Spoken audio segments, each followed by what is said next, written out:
السلام علیکم ورحمۃ اللہ وبرکاتہ۔ یوٹیوب کے channel guide to learning English میں آپ کا خیر مقدم ہے۔ بسم اللہ الرحمن الرحیم۔ لیسن نمبر 31 جینڈر، سبق نمبر 31 اسم جنس۔ دوستو، ہم نے آپ کو بتایا تھا کہ ناؤن کی کئی اعتبار سے مختلف تقسیم ہے۔ اس سے پہلے ہم نے ناؤن کی پہلی تقسیم پڑھی۔ آج کے سبق میں اس کی دوسری تقسیم یعنی جینڈر یعنی اس میں جنس کے بارے میں پڑھیں گے، یعنی کون سا لفظ مذکر اور کون سا مؤنث ہوتا ہے۔ یہ سبق بھی بہت ہی دلچسپ اور اہم ہے، لہٰذا آپ اس ویڈیو کو آخر تک اچھے سے دیکھیں اور سمجھنے کی پوری کوشش کریں۔ آگے بڑھنے سے پہلے دوستو، اگر آپ نے ہمارے چینل کو اب تک سبسکرائب نہیں کیا ہے تو کر لیں اور بیل آئیکن میں آل کا بٹن پریس کرنا ہرگز نہ بھولیں تاکہ اس طرح کی ایک ویڈیو بھی آپ سے مس نہ ہو۔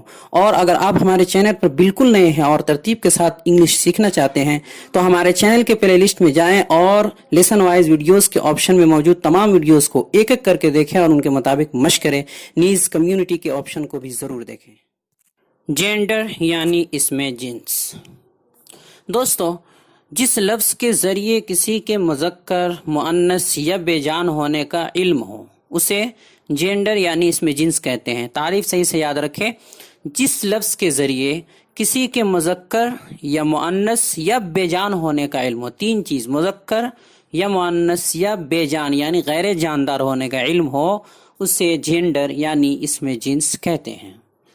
اب اسم جنس کی یہ تعریف ہو گئی۔ انگریزی میں اسم جنس کتنے ہوتے ہیں تو یاد رکھیں، انگریزی میں جینڈر یعنی اسم جنس 4 طرح کے ہوتے ہیں، یعنی اس کی 4 قسمیں ہیں۔ پہلی قسم ہے یعنی پہلا ہے ماسکیولن۔ اس کا تلفظ وہ یاد رکھیں، ماسکیولن جینڈر یعنی مذکر، اسم مذکر۔ دوسرا ہے فیمینن جینڈر یعنی مؤنث۔ تیسرا ہے کامن جینڈر، کامن یعنی مشترکہ، اس میں مذکر مؤنث دونوں آ جائیں گے، کامن۔ چوتھا ہے نیوٹر جینڈر، نیوٹر جینڈر یعنی بے جان یعنی غیر جاندار۔ آئیے ہر ایک کو تعریفات اور مثالوں سے سمجھتے ہیں کہ آخر یہ سب ہے کیا۔